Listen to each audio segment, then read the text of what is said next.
everybody, it's me, Mrs. Salazar, and I'm here talking to you about systems of equation. I want to go into some detail about using substitution. Right here, we have an example, y equals 6x minus 1, and 3x plus 2y equals 43.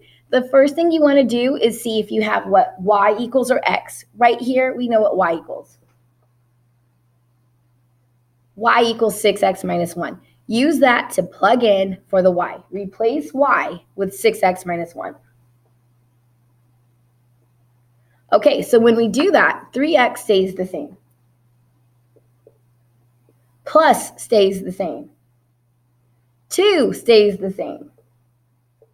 But y goes away and we replace it with 6x minus 1. Equal 43.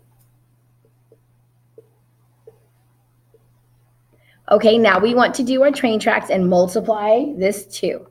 2 multiplies inside the parentheses.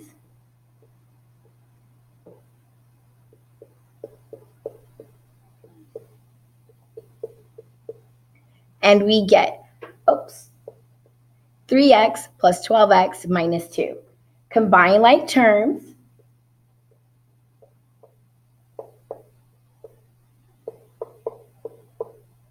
And we have 15x minus 2 equals 43. Now get the 2 on the other side by doing the opposite. Add 2.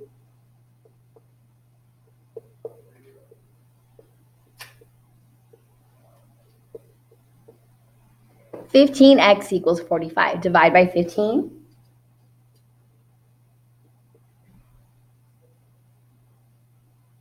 And x equals 3. You can't really see that good.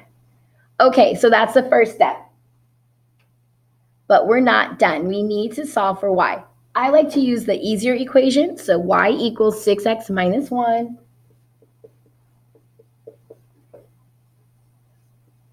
plug in the 3 for x.